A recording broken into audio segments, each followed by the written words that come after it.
¿Alguna vez te has preguntado en qué se gasta el dinero público? La transparencia te da la respuesta. Es tu derecho a saber y a exigir cuentas claras. Por eso, en marzo de 2025, se expidió la nueva Ley de Transparencia, con el objetivo de reforzar este derecho y garantizar que sepamos cómo se usan los recursos públicos, cómo se toman las decisiones y quién rinde cuentas.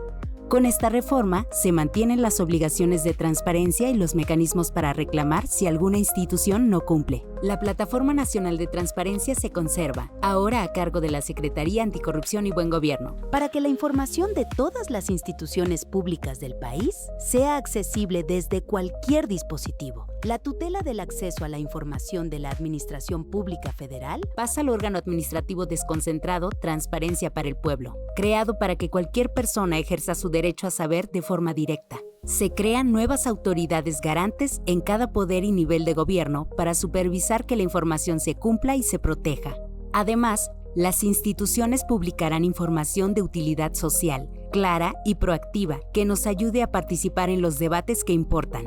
Se establecen juzgados especializados en transparencia, donde cualquiera podrá defender su derecho si se le niega información.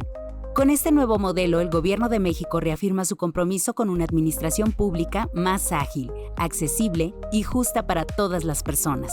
La transparencia evoluciona, la democracia se fortalece. Saber es tu derecho. Gobierno de México. Muchas gracias, muy buenos días a todas y todos. Les doy la más cordial bienvenida a este primer panel en nuestro foro. Este es titulado Transparencia para el Pueblo, un nuevo modelo en México. Este espacio busca reflexionar sobre los ejes centrales del nuevo modelo de acceso a la información, un modelo que coloca a las personas al centro y que busca traducir la transparencia en beneficios concretos para la sociedad, reforzando al mismo tiempo la confianza y la rendición de cuentas. Es un honor para mí moderar este panel y presentar a quienes hoy nos acompañan.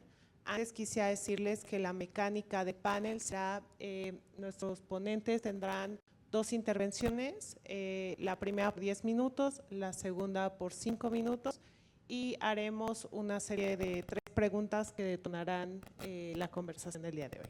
¿Sí? Voy a permitirme leer las semblanzas de nuestros ponentes. La licenciada Tanibet Ramos es titular de Transparencia para el Pueblo, es especialista en transparencia, acceso a la información y derechos humanos con perspectiva de género, ha sido comisionada de órgano garante de Oaxaca y cuenta con experiencia en políticas públicas y Estado abierto. El doctor Guillermo Sejud Ramírez es profesor investigador en la División de Administración Pública del CIDE, donde investiga sobre políticas públicas, federalismo, política social y gobierno abierto. Es doctor en Ciencia Política por la Universidad de Boston, es miembro del Sistema Nacional de Investigadores Nivel 3 y de la Academia Mexicana de Ciencias. Asimismo, nos acompaña el doctor Víctor Samuel Peña Mancillas, que es profesor investigador en el Colegio de Sonora. Es doctor en políticas públicas y especialista en transparencia, riesgos de corrupción y derecho a la información. Es miembro nivel 2 del Sistema Nacional de Investigadores y es autor de diversos estudios en la materia. Les agradecemos profundamente su presencia en este primer panel y su disposición para compartir sus reflexiones. Las 3 preguntas que guiarán el debate de este primer panel son las siguientes. ¿Qué caracteriza el nuevo modelo y cuáles son sus elementos centrales para generar impacto en el bienestar de la sociedad? ¿Cómo puede la transparencia con sentido social traducirse en acciones concretas para la ciudadanía, fortaleciendo la coordinación entre niveles de gobierno y autoridades garantes en el marco del Sistema Nacional de Acceso a la Información Pública? ¿Y qué aportaciones pueden ofrecer la academia y la sociedad civil para enriquecer y consolidar este modelo? Sin más, invito en primer lugar a la titular de Transparencia para el Pueblo, Tanibet Ramos, a compartirnos sus reflexiones. Rapidísimo, porque al hablar de los nuevos elementos, digamos, o del nuevo modelo, pues encontramos su antecedente en la reforma constitucional en materia de simplificación orgánica, publicada en el Diario Oficial de la Federación el 20 de diciembre del 2024. ahí inicia, digamos, o ese es el origen de lo que llamamos el nuevo modelo de acceso a la información pública en México, y con la publicación de esta reforma constitucional empezó a correr el tiempo que los mismos transitorios de la Constitución señalaron para la expedición de las leyes secundarias. Y eso sucede el 20 de marzo de 2025. El 20 de marzo se aprueban y publican en el Diario Oficial de la Federación 3 leyes: la Ley General de Transparencia, las 2 leyes en materia de datos personales, tanto en posesión de sujetos obligados como de particulares. Se modifica la Ley Orgánica de la Administración Pública Federal y se abroga la Ley Federal de Transparencia y Acceso a la Información Pública. De tal suerte que el 21 de marzo suceden muchas cosas. La primera, pues la extinción del INAI, y la segunda, el nacimiento de la nueva autoridad garante en materia de transparencia y la nueva autoridad garante en materia de protección de datos personales para la Administración Pública Federal. Eso sucede el 21 de marzo, nace Transparencia para el Pueblo, y nace también con la modificación al reglamento de la Secretaría Anticorrupción y Buen Gobierno y el reglamento propio de Transparencia para el Pueblo, de tal suerte que el 21 de marzo se contase con el marco jurídico para que la nueva autoridad garante entrara en funciones. Si me ayudan con la que sigue. Importante señalar, y esto lo hemos intentado decir en todos los foros a los que nos invitan, reuniones y todos los espacios que podemos, porque nos parece importante reforzar y no dejar de señalar que la reforma constitucional en materia de simplificación orgánica toca el esquema de autoridades garantes bajo un esquema de, como su nombre lo dice, simplificación, pero mantiene el derecho de acceso a la información pública. Se sigue observando, leyendo en el artículo 6º constitucional, de tal suerte también que las leyes, que la Ley General en particular de transparencia mantiene la obligatoriedad de seguir publicando información como se venía haciendo, y también se cuentan con los medios de defensa que tienen las personas para inconformarse, para quejarse, para exigir este derecho cuando se considera que no está sucediendo. De tal suerte que con la reforma los sujetos obligados, y no me dejarán mentir quienes vienen acompañándonos de la Administración Pública Federal, tuvieron que continuar publicando sus obligaciones de transparencia, no les dejaron de llegar solicitudes de acceso a la información, no se les suspendieron los plazos para atender estas solicitudes, y la plataforma siguió trabajando, siguió disponible para que esto sucediera. Como bien lo señaló el subsecretario, ese fue un esfuerzo enorme para que esta transición entre la extinción del INAI y la creación de las nuevas autoridades garantes no se sintiera por parte del ciudadano. Entonces los sujetos obligados siguen con sus obligaciones, siguen atendiendo solicitudes desde esa fecha hasta ahorita, y bajo este esquema de coordinación interna que ya la ley anterior señalaba, y que son las unidades de transparencia como estas unidades facilitadoras y los comités de transparencia. ¿Qué sí cambió un poquito en la ley? La plataforma se mantiene, digamos, ya como un medio obligatorio para sujetos obligados y para autoridades garantes, y esto es algo que no se tenía. Es decir, se encuentra una disposición en la nueva ley que obliga a todas las instituciones, dependencias, entidades que ejercen recursos públicos, que realizan actos de autoridad, de utilizar la plataforma como este medio, y ya regulada por la Secretaría Anticorrupción y Buen Gobierno. ¿Qué sí cambió? Decíamos la configuración de autoridades garantes, porque entonces se pasa del INAI a autoridades garantes para el Poder Ejecutivo, para el Poder Legislativo, Judicial, órganos autónomos, partidos políticos y sindicatos, por lo que compete al orden federal. En el caso de las entidades federativas cambia el esquema de 32 organismos locales, como los conocíamos, a nuevas autoridades por cada uno de los 3 poderes, así como de los órganos constitucionales autónomos. No debemos olvidar que la reforma fue de simplificación orgánica, y por lo tanto la misma previó que los entes públicos observaran los principios de racionalidad y austeridad republicana, eliminando todo tipo de duplicidad funcional y organizacional, de tal manera que Buen Gobierno atendió estas disposiciones de la siguiente forma, y si me acompañan con la que sigue, por favor. ¿Cómo lo hizo? pues distribuyó las funciones de autoridad garante como las conocíamos de la siguiente manera: atendiendo lo establecido en la Ley General, a transparencia para el pueblo como autoridad garante en materia de acceso a la información pública, a la unidad de protección de datos personales de la Secretaría Anticorrupción y Buen Gobierno, por lo que corresponde a las funciones de autoridad garante en materia de datos personales, y la administración de la Plataforma Nacional de Transparencia a la Unidad de Innovación de la Gestión Pública de la propia Secretaría, ambas, estas dos últimas, adscritas a la Subsecretaría de Buen Gobierno que encabeza el doctor Encinas. No quiero dejar de señalar que en el modelo anterior, porque me parece importante, el paso último en una queja, es decir, cuando una persona advierte que algún sujeto obligado no ha publicado información o se queja ante una respuesta, el paso último se daba en los órganos internos de control de la propia Secretaría Anticorrupción y Buen Gobierno. Y esto era para determinar una probable falta administrativa por no atender, digamos, alguna determinación de la autoridad garante. Ahora, todo el proceso desde la queja hasta ahora, digamos hasta la probable sanción, está en Buen Gobierno a través de las unidades que ya están previstas para esto y por supuesto también a través del órgano desconcentrado Transparencia para el Pueblo. Esto es importante, me parece señalarlo, así como señalar que digamos con este nuevo esquema y atendiendo, decía yo, digamos la determinación constitucional de que fuese un proceso de simplificación y de racionalidad, es que Buen Gobierno no duplica funciones en áreas que no son sustantivas, es decir, toda la parte administrativa, financiera, de tecnologías, jurídica, se absorben por digamos, las áreas de sector central, de tal suerte que Transparencia para el Pueblo asume las funciones sustantivas de autoridad garante, y lo que implicó un ahorro de más de 500 millones de pesos anuales.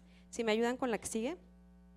Esta es la estructura de Transparencia para el Pueblo, cuenta con 6 direcciones generales que son las que ustedes están viendo en pantalla y que por cuestiones de tiempo pues no las voy a señalar todas, solo señalar que la Dirección General Jurídica tiene una estructura ajustada, pensada solo para, digamos, defender las resoluciones que emita Transparencia para el Pueblo. Si me ayudan con la que sigue. Ahora bien, para atender el cuestionamiento que se nos hacía sobre los nuevos elementos que ofrece este modelo, y con eso voy a ir cerrando esta primera intervención, quiero destacar yo particularmente, esto es a título mío, 2 elementos que me parecen importantes, y uno es la emisión de las políticas de transparencia con sentido social, y la otra es el nuevo esquema del Sistema Nacional de Acceso a la Información Pública. El tema de la política de transparencia con sentido social me parece nos pone frente a un nuevo paradigma del entendimiento de la transparencia, que tiene como atributo principal poner al centro a la sociedad, particularmente a los grupos de atención prioritaria. Estos ya están incluso definidos en el Plan Nacional de Desarrollo, y este nuevo paradigma nos va a implicar, nos va a poner, digamos, como reto identificar las necesidades de estos grupos poblacionales, por un lado, identificarlas, y ahí va a ser importante los mecanismos que se establezcan para identificar estas necesidades informativas, y por el otro que la información, digamos, que de ahí resulte sea accesible a través de medios culturalmente adecuados, que permita a las personas contar con esta información. Me parece que por ahí viene el mismo reto, y en esta misma línea, si me ayudan con la que sigue y la que sigue. En esta misma línea tenemos que este nuevo modelo considera uno de los pendientes que heredamos, por decirlo menos, del modelo anterior, y es el tramo que nos falta por recorrer y que se centra en los grupos de atención prioritaria, manteniendo, y por eso decíamos que se mantiene, manteniendo los procedimientos que ya existían en la ley anterior, y digamos la nueva ley reconoce que esos procedimientos anteriores beneficiaron a un grupo poblacional específico, o mayormente beneficiaron a un grupo poblacional específico constituido por jóvenes, varones, urbanos y con educación superior. Esto de acuerdo con los datos que da el órgano garante anterior en su informe de labores 2024 y que señala que el perfil típico de la persona solicitante pues son menores de 30 años, generalmente hombres, personas académicas y del sector empresarial que cuentan con licenciatura o posgrado y que se ubican mayormente en la Ciudad de México, Estado de México y Jalisco. Entonces, por lo tanto, esta nueva ley prevé en el nuevo esquema mecanismos, y ahí es donde nos pone el reto, que implica equilibrar esta participación por sexo, por edad, incluir a personas con menor escolaridad y comunidades rurales e indígenas. Si me acompañan con la que sigue.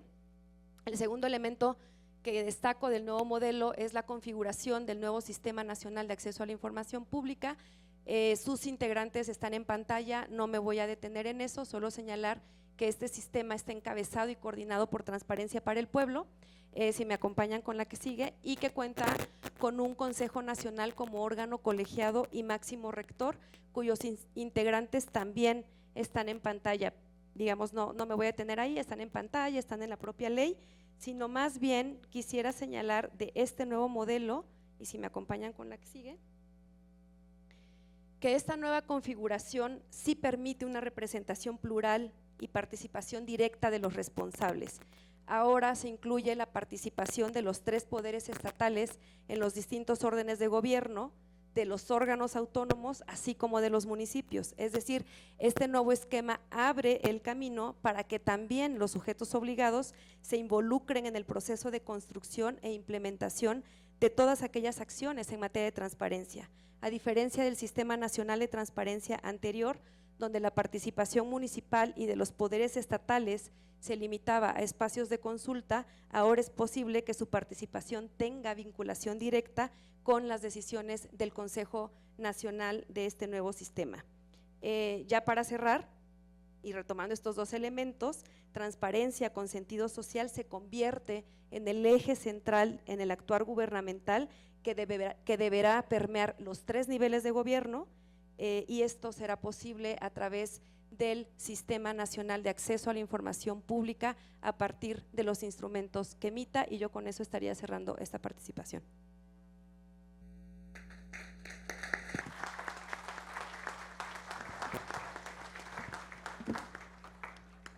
Muchas gracias.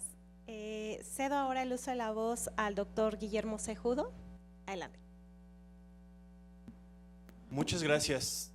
Muchas gracias a la Secretaría y a Transparencia para el Pueblo por la invitación, por la oportunidad de participar el día de hoy, pero sobre todo por conmemorar este Día Internacional de Acceso a la Información, justo convocando a los nuevos responsables de garantizarlo en este país para poner pues en perspectiva, como decía el subsecretario al inicio, no solo los cambios normativos, sino los enormes retos y compromisos que se están asumiendo. Yo voy a hablar justo sobre eso, y en particular quiero arrancar, si podemos empezar con la presentación, con algo que en las intervenciones inaugurales de las autoridades fueron muy insistentes, es decir, hay que poner a las personas en el centro.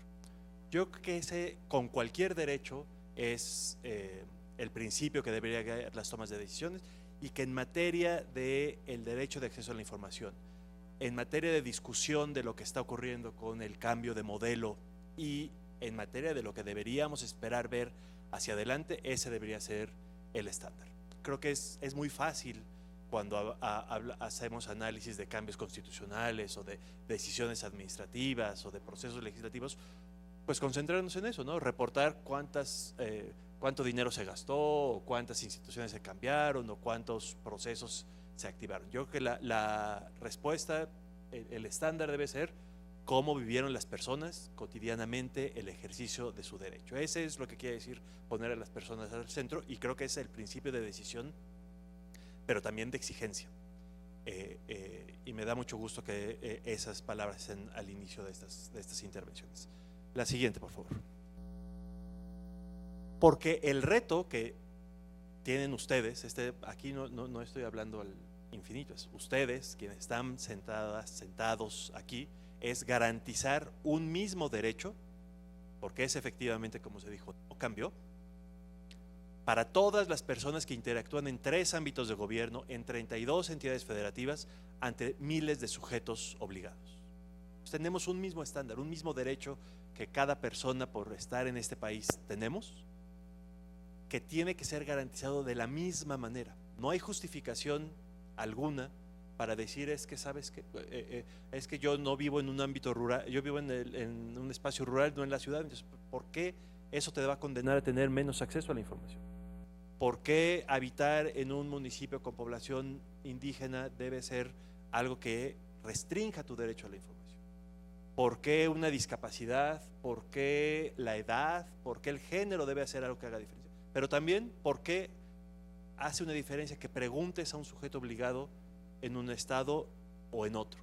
¿Por qué en que preguntes a un municipio con menos de 70,000 habitantes o que lo preguntes en Iztapalapa? Siguiente, por favor. Y ahí déjenme quizá un poco problematizar eso. ¿Qué sabemos de la experiencia de las personas que buscan ejercer su derecho? Este ha sido el desafío desde que esta agenda ha estado presente en la vida pública en México y sigue siendo el desafío hacia adelante. ¿Cómo cerramos las brechas en el ejercicio de acceso a la información? Siguiente, por favor. Incluso cuando la reforma constitucional de 2014, el diagnóstico que daba origen a la idea de que se necesitaba un modelo nacional, un sistema nacional, una ley general, era la idea de que en lo que tú te fijaras, en la calidad de las leyes, en el cumplimiento de obligaciones, en la experiencia, en las fortalezas de los sujetos obligados, había enormes diferencias y por lo tanto la experiencia de las personas que buscaban ejercer su derecho era diferente. Los plazos, los procedimientos, las excepciones, los requisitos, los mecanismos, los responsables. Eso se documentó muy bien antes de la reforma. Cuando se hace esa reforma, hace 11 años, siguiente por favor, justo lo que buscaba era empezar a cerrar esas brechas.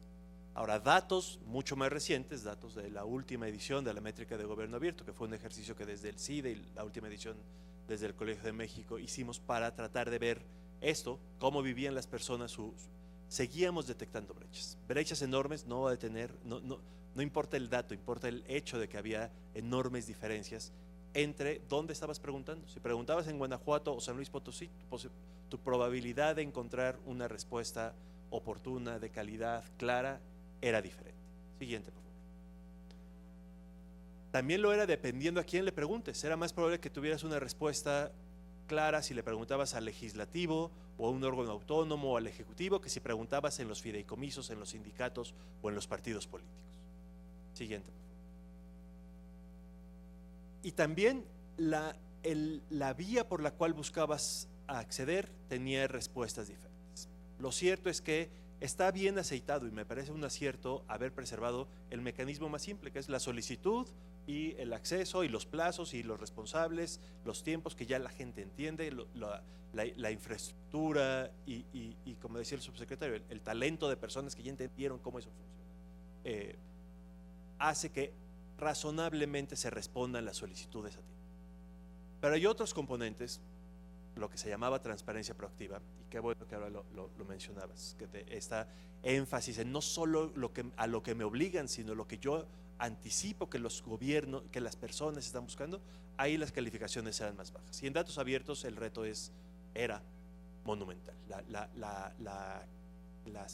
La disponibilidad de información en esos formatos es excepcional. Siguiente, por favor.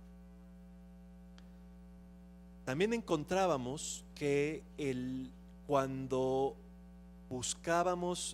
revisamos el cumplimiento de obligaciones, también no había diferencias importantes, igual, entre sujetos obligados, entre tipo de información que se solicita y en territorios. Siguiente, por favor. Pero voy a agregar un dato que me parece el más preocupante, y eso sobre todo quienes vienen de las entidades federativas. La heterogeneidad más grande era dentro de las entidades federativas. No era tanto la distancia entre Guanajuato y San Luis Potosí, sino dentro de una misma entidad federativa, la distancia entre algunos casos. Aquí esto creo que eso es, no me acuerdo qué estado es. La diferencia entre el Poder Judicial, por ejemplo, y un municipio es enorme. Estas son las brechas que los subsistemas tendrán que estar pendientes. Esto es algo que no puede llegarse, quedó muy claro que no puede llegarse solo desde instrumentos nacionales, esto es algo que desde los subsistemas tendrá que ser el reto hacia adelante. Siguiente, por favor. Desde luego también sabemos que hay que poner atención no solo en los plazos, sino en la calidad de la información que se pone a disposición de las personas. Otra vez, si el principio es pongamos a las personas en el centro, no preparemos respuestas pensando en cómo me blindo frente a el contralor y entonces echo artículos y reglamentos y citas a la ley, sino pienso qué estaba pidiendo esta persona, qué es lo que quiere saber. Y ya luego le aviento reglamentos y fundamentación y todo. No estoy diciendo que no cumplan. Hay muchos contralores aquí que no van a estar de acuerdo con esta posición. Pero que sea muy claro, que entendamos qué estaban buscando conocer y seamos muy claros en el lenguaje y en la calidad de la información. Y desde luego el enorme reto que era entonces la transparencia proactiva, que será hacia adelante esta idea de transparencia socialmente útil. Es algo que ya hablaremos más adelante, tiene que conceptualizarse y que tiene que volverse algo que rompa los vicios de lo que sí se vio que la transparencia focalizada, la transparencia proactiva, era algo que se volvía como una cosita ahí que suelto de repente solo para que parezca que cumplo, con notables excepciones muy importantes desde luego, pero el chiste es que no sean excepciones, sino que sea la norma. Siguiente, por favor. Ya dije, los datos abiertos son un desastre en cualquier modalidad. Siguiente. Ahora, ¿qué se ha intentado para reducir estas brechas? Pues la gran respuesta es la responsabilidad de quien está aquí a mi derecha, que es un sistema nacional. Siguiente, por favor. Porque ese viejo problema de la heterogeneidad sigue presente en espacios geográficos, entre autoridades que enfrentan las personas distintas prácticas, procesos y resultados cuando intentan ejercer otra vez un mismo derecho. Siguiente.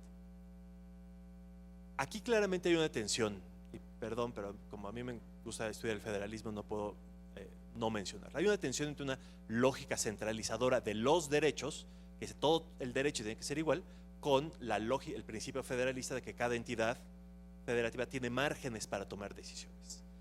¿Cómo resolverla? En 2014 el modelo era centralizador, un instituto nacional, protocolos, políticas, un sistema, una plataforma, es decir, tratar de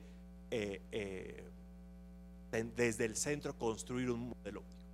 El modelo 24, lo que parece apostar es un modelo descentralizador, que no solo multiplica órganos garantes, sino que habilita a estos subsistemas a tomar muchas decisiones para terminar de darle forma. Como académico yo solo voy a decir, eso es una hipótesis de trabajo, hay que ver cómo funciona. Pero hay que ver cómo funciona y hay que estar pensando en cuáles son las decisiones que hay que ir tomando para que eso efectivamente funcione. Porque ahí el riesgo, y lo digo con todas sus letras, es que ese modelo descentralizador termine multiplicando la heterogeneidad. Es que si lo que queremos es reducir las brechas, las diferencias, si soltamos, si se vuelven muy diferentes las decisiones, los criterios y la intensidad de trabajo de los subcomités, de los subsistemas, ahí hay un riesgo latente de que se multiplique, se agrave la heterogeneidad. Siguiente. Esto ya lo dije. La siguiente, por favor. Obviamente, esta reconfiguración legal que ocurrió en 2024 va a cambiar las reglas, los procedimientos, el marco normal. Lo que no debería cambiar es la experiencia, no debería afectar negativamente la experiencia de las personas. Si va a haber un cambio, tiene que ser en positivo. Y va a haber también una reconfiguración del arreglo federal, porque desaparece el órgano nacional y se alteran las interacciones entre estados, municipios y federación. Ya lo decía Tanibet, ahora los municipios tienen un espacio en la mesa de decisiones, pero se mantiene el sistema nacional. Y esto es muy importante y en esto quiero concentrarme antes de terminar. Siguiente, por favor. ¿Qué quiere decir? ¿Por qué necesitamos un sistema? ¿Y por qué necesitamos un sistema que sí funcione?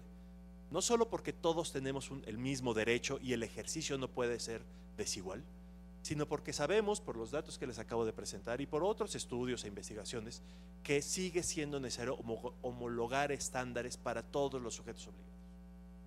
Que va a ser necesario del sistema y los subsistemas coordinar todos los agentes, las agencias involucradas en tareas de transparencia y acceso a la información. Se va a empezar a construir un lenguaje común, por ejemplo, en materia de transparencia socialmente útil.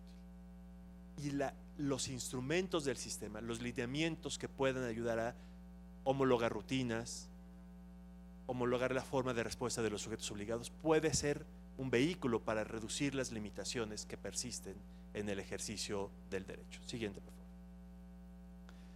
Ahora bien, el sistema, estoy responsabilizando aquí a la colega, pero el sistema depende de ustedes, el sistema depende de sus integrantes.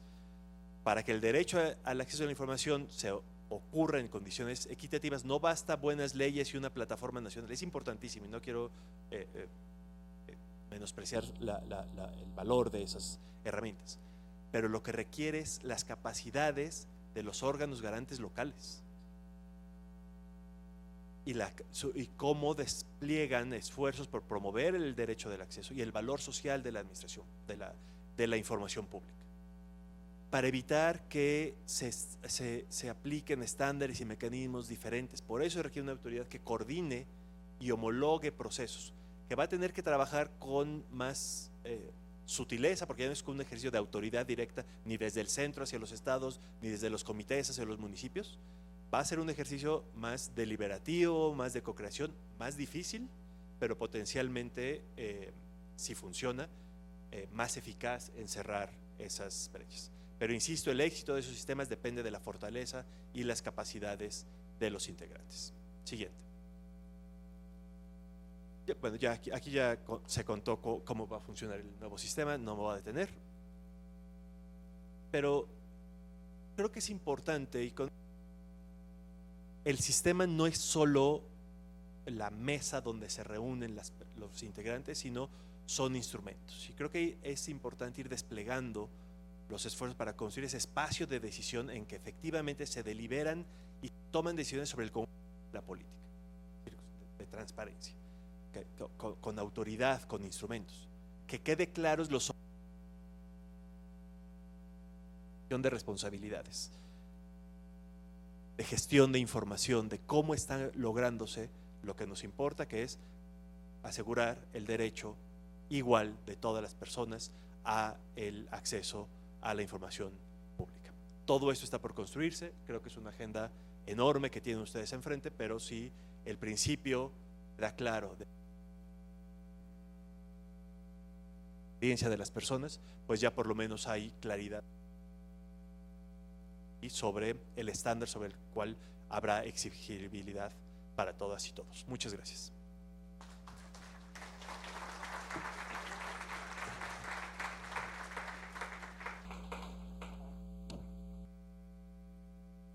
Muchas gracias, doctor. Continuamos con la intervención del doctor Víctor Peña. Gracias, muy buenos días a todas, a todos, y por supuesto agradecer a Transparencia para el Pueblo por la oportunidad de estar aquí con ustedes y poder compartir este panel con ustedes. Trataré de ser breve antes de que me bajen el micrófono. No se crean, no, eso tenía que suceder luego en esta primera actividad, estos detalles de logística. Pues acá con la fortuna de ser la tercera persona en la palabra, en donde ya muchos de los elementos se han expuesto de manera muy clara y muy precisa, quizás complementar algunas impresiones alrededor de lo que ya se ha comentado. Bueno, justamente que digamos, me referiré sobre todo a las primeras dos de las tres preguntas que nos facilitaban y que detonan el diálogo en este panel. Lo primero tiene que ver justamente con las características, las varias características muy particulares de este nuevo modelo. Yo destacaré, si me lo permiten, tres. La primera de ellas tiene que ver justamente, como ya se ha referido, con esto que se ha denominado como una multiplicación de las autoridades garantes, es decir, pasar de un modelo de órganos garantes a uno de autoridades garantes. Y en la misma sintonía de quienes me han precedido en el uso de la voz, quisiera yo, digamos, interpretar esto como una redistribución precisamente de las responsabilidades. Y ahí en esta palabra creo que está la clave. Las responsabilidades, ya lo decía el profesor Cejudo, en el sentido de que bueno, pues el sistema funcionará en la medida en la que todos los elementos que integran este sistema puedan estar funcionando. No es una tarea menor, no lo ha sido, no lo es nuevamente en esta etapa. Por supuesto, cuando estamos mudándonos a un modelo que tiene, digamos, como este vértice de funcionamiento a las autoridades garantes, significa que estas que ya tienen sus actividades, digamos, ordinarias, que ya tienen sus agendas de trabajo, tienen que asumir un rol mucho más activo que el que tenían previamente para poder no solamente aprender, no solamente para reagendarse, sino que además para promover y para ser una pieza importante en el desarrollo de los trabajos al interior de sus, digamos, de sus sujetos obligados, dentro de sus entidades federativas, por supuesto en la participación dentro del sistema nacional. Reconociendo, como ya se ha mencionado por aquí, que no es el derecho el que cambia, sino la forma en la cual se distribuyen los elementos para que este derecho se ejerza, la responsabilidad, por supuesto, se ve mayúscula.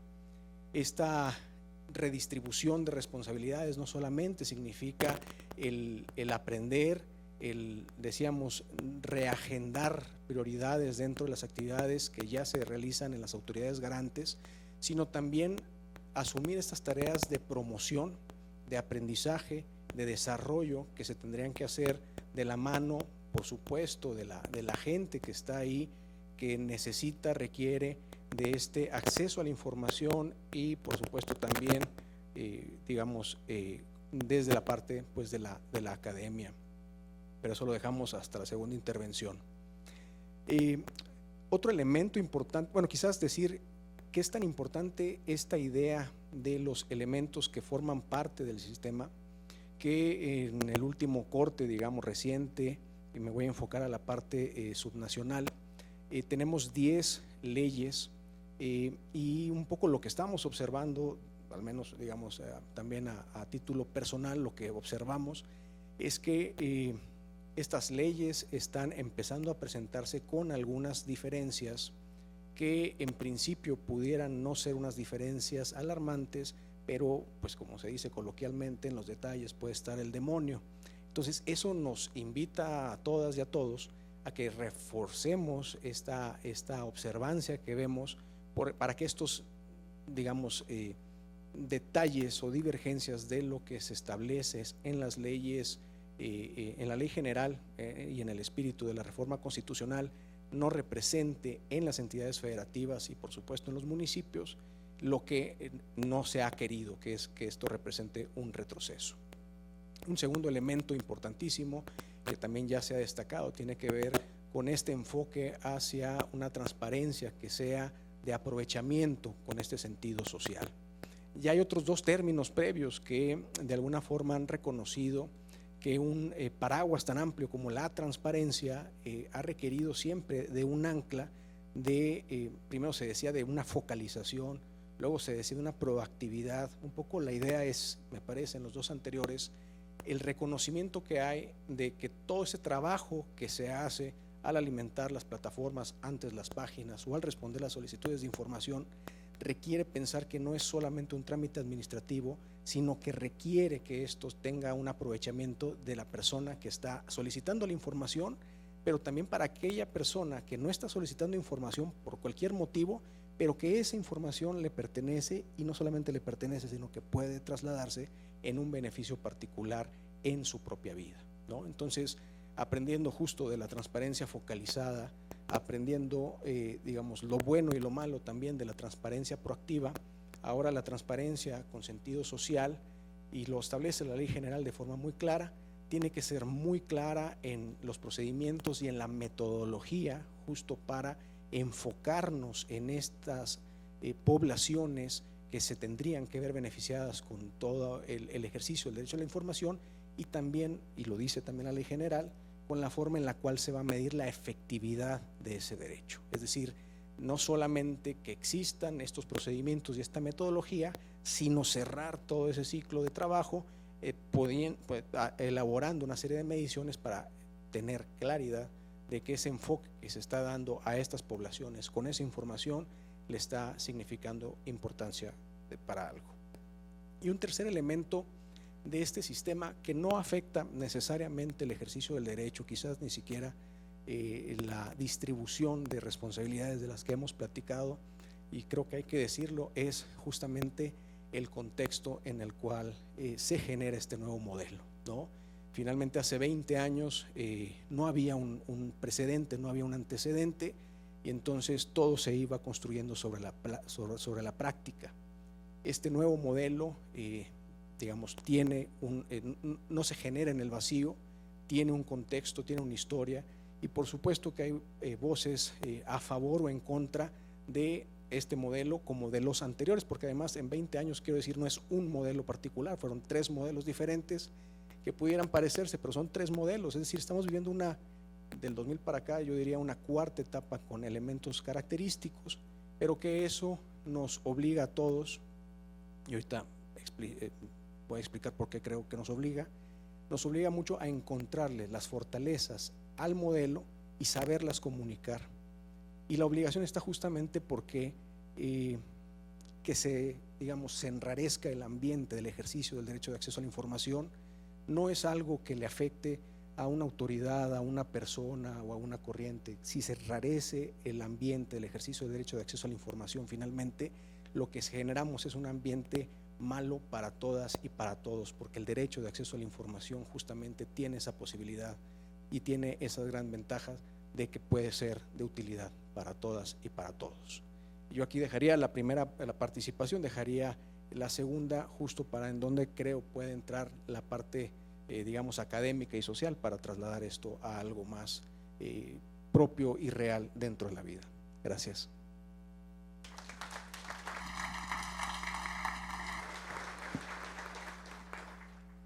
Gracias, doctor. Pues con estas reflexiones también abrimos un segundo momento para que nuestros ponentes puedan complementar sus ideas iniciales o precisar algunos de los puntos. Empezamos con Tanibet. Sí, si me ayudan con la presentación, y es para cerrar y tomando en consideración, digamos, toda la expectativa y todo el reto que implica el nuevo sistema de acceso a la información pública, para materializar, digamos, para que se avance, para que esta reforma signifique un mayor avance en la materia. Esa no es la mía, si me ayudan con la mía. La que sigue, una antes, ahí está. Esto es lo que tenemos, digamos, del seguimiento, porque sí, para Transparencia para el Pueblo, como cabeza y como quien coordina el Sistema Nacional de Transparencia, pues significa, digamos, una tarea importante, el acercamiento, el contacto, el acompañamiento a cada entidad federativa, y este es el seguimiento que desde el área de quien nos está ayudando a moderar hoy el panel, que es Miriam, se ha dado, digamos, a lo que está sucediendo en las entidades federativas. Tenemos, como bien señalaba Víctor Peña, 10 entidades federativas que tienen ya reforma constitucional y leyes secundarias publicadas. Ustedes las van a ubicar en color verde para que no ocupe mucho tiempo en señalar cada una. En color marrón vamos a encontrar aquellas entidades federativas, son 9, que tienen reforma constitucional publicada en espera de la presentación y aprobación y publicación de las leyes secundarias. Tenemos 4 entidades federativas que están ya en el proceso, digamos, de que los ayuntamientos aprueben esta reforma constitucional.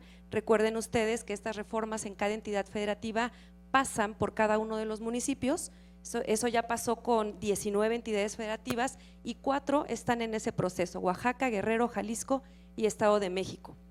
En amarillo vamos a encontrar a 5 entidades federativas que ya tienen iniciativa de reforma constitucional presentada en el Congreso, y en color rojo vamos a encontrar a 4 entidades federativas. Aquí las señalamos sin actividad legislativa, pero esto no significa que no se esté trabajando para eso. Significa que formalmente no está presentada una iniciativa ante el Congreso. Voy a poner un ejemplo concreto. Ciudad de México está trabajando, ha abierto mesas de trabajo desde el Congreso local, digamos, en el boceto o en la propuesta de iniciativa de reforma constitucional, pero aún no se presenta formalmente, sin embargo los trabajos ya están iniciados, ¿no?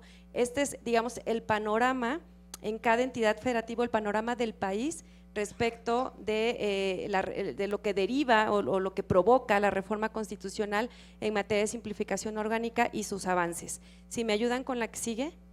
También desde Transparencia para el Pueblo acompañamos a las nuevas autoridades garantes del orden local en dos pasos muy importantes. Una justamente es la instalación de sus subsistemas de transparencia y otra su creación, digamos, o su paso a Plataforma Nacional de Transparencia. Recuerden ustedes que finalmente la Plataforma Nacional de Transparencia es un espejo de los procesos, de los procedimientos que la ley señala. En ese sentido tenemos que Aguascalientes, Tabasco, Chiapas, Veracruz y Coahuila ya instalaron sus comités, sus subsistemas de transparencia con sus comités. Tenemos en puerta 4 más que ya tienen ley, que son de las entidades federativas que ya cuentan con legislación secundaria. La que sigue, por favor. Y este es el avance que se tiene a nivel plataforma. 7 entidades federativas ya iniciaron sus procesos de creación, digamos, en plataforma, que no es un paso menor.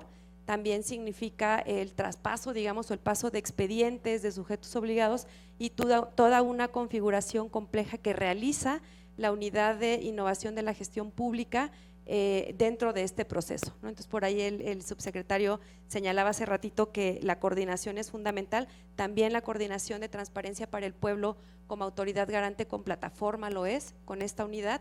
Y en el orden federal, solo señalar que las autoridades del orden federal, tanto para el poder legislativo, judicial y órganos constitucionales autónomos, partidos políticos y sindicatos, también ya están, digamos, creadas en Plataforma Nacional de Transparencia. Entonces a nivel federal ya está funcionando, digamos, esta nueva distribución de funciones y facultades.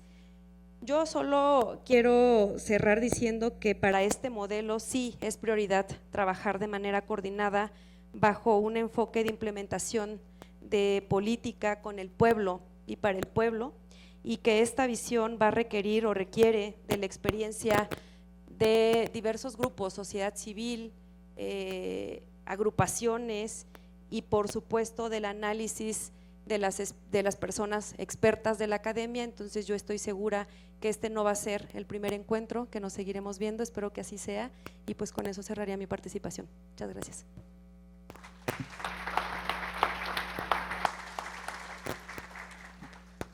Muchas gracias. Doy paso a la segunda intervención del doctor Guillermo. Muchas gracias. Yo quiero en esta segunda intervención hablar de lo que me parece son dos fronteras hacia adelante en esta discusión. Sí, una es las capacidades de los sujetos obligados que están con menos instrumentos ya disponibles para cumplir sus obligaciones.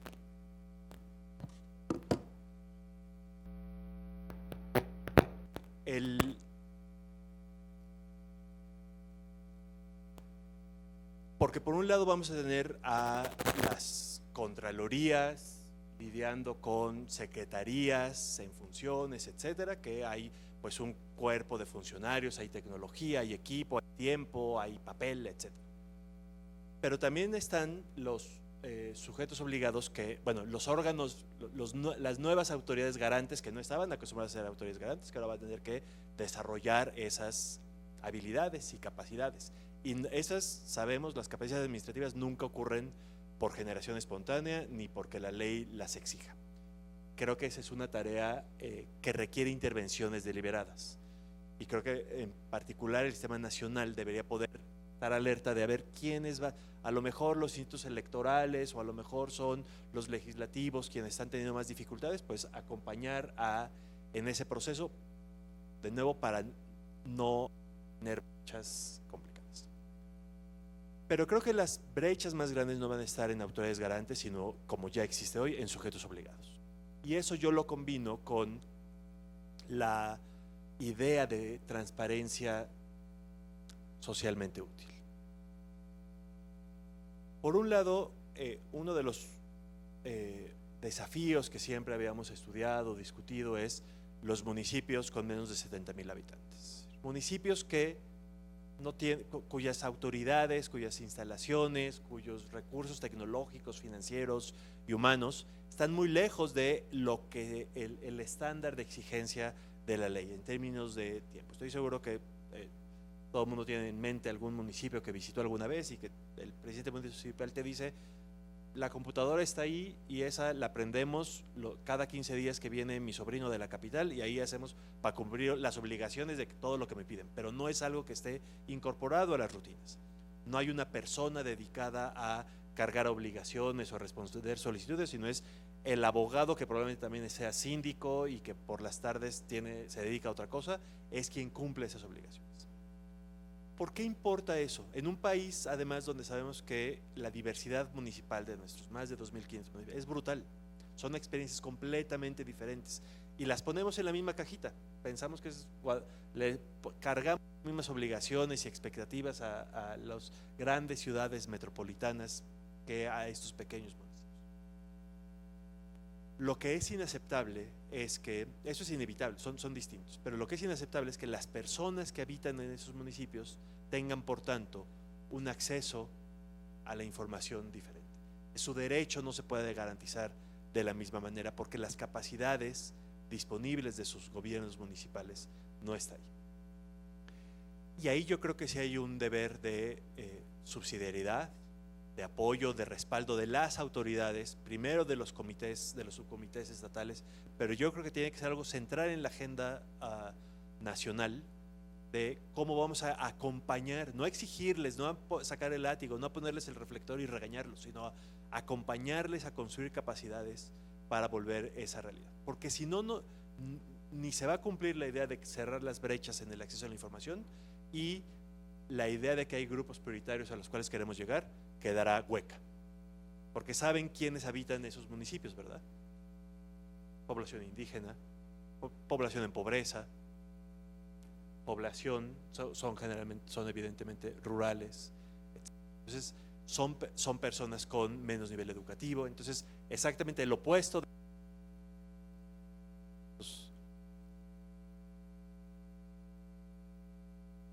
lo opuesto que tenemos en esos municipios.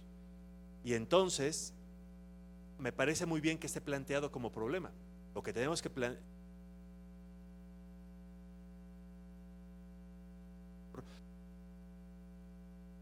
las capacidades de estos espacios municipales que hoy no tienen esas condiciones para acercarlas y que es injusto dejar solo a los ayuntamientos a que con sus propias uñas traten de llegar a ese estándar. Muchas gracias.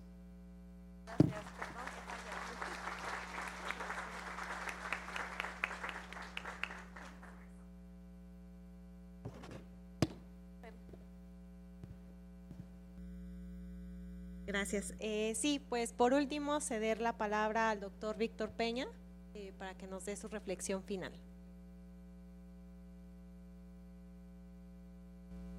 Está bien, esta es la dinámica de los micrófonos para hacerlo más comunitario, ¿no? Eso es más la unidad, es decir, más compartir.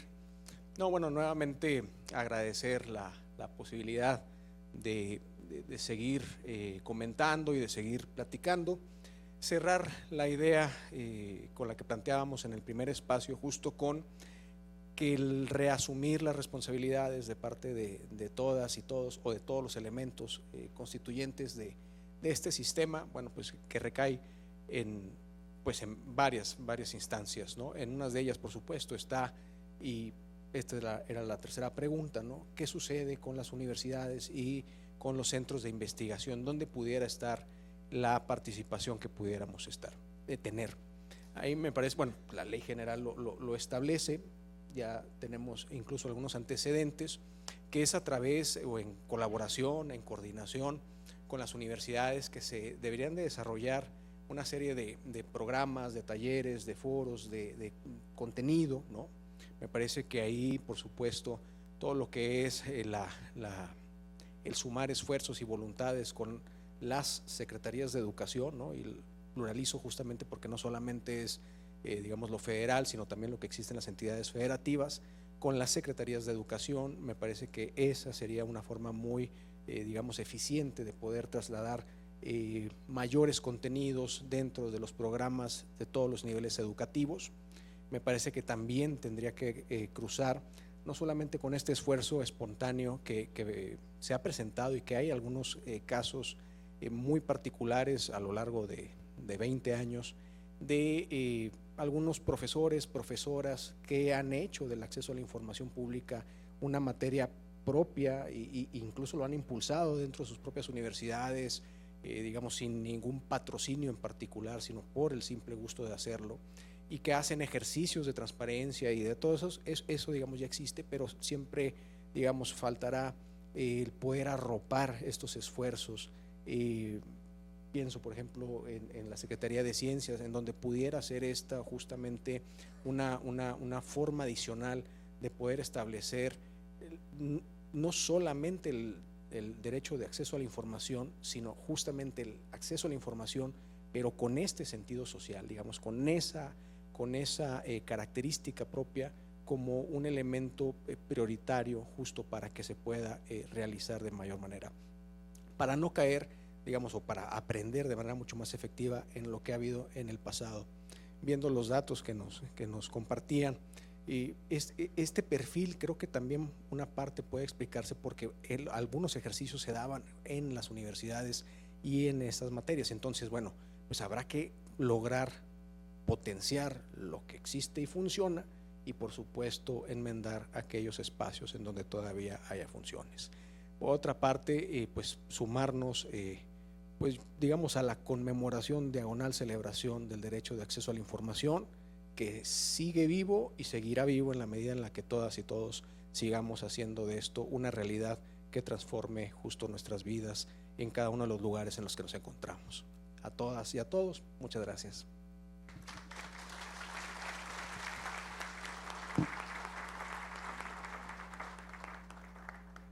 Muchas gracias. Bueno, pues hemos llegado al final de este panel.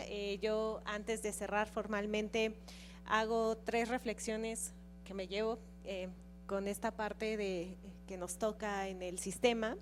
Y es el primero, que el derecho de acceso a la información continúa y continúa con un reto más grande, que es poner al centro de este derecho a las personas, ¿no? Que el fortalecimiento de este derecho en particular pues será responsabilidad de todos desde nuestros ámbitos de competencia, y creo que este es el foro preciso para hacer ese llamado, porque estamos aquí autoridades garantes del orden federal, del orden local y sujetos obligados, ¿no? Que son la primera ventana al ciudadano, ¿no? Son los primeros que atienden estas solicitudes de las personas. Y finalmente, pues por tanto, la coordinación y apoyo y la responsabilidad de crear sinergias que culminen en que este derecho se consolide en todo el país, y que esa obligación no la llevamos todos los que somos parte de este gran sistema, ¿no? Incluyendo los sectores que pueden acompañar, como es la academia. Y pues muchas gracias a todos por estar aquí y a los panelistas.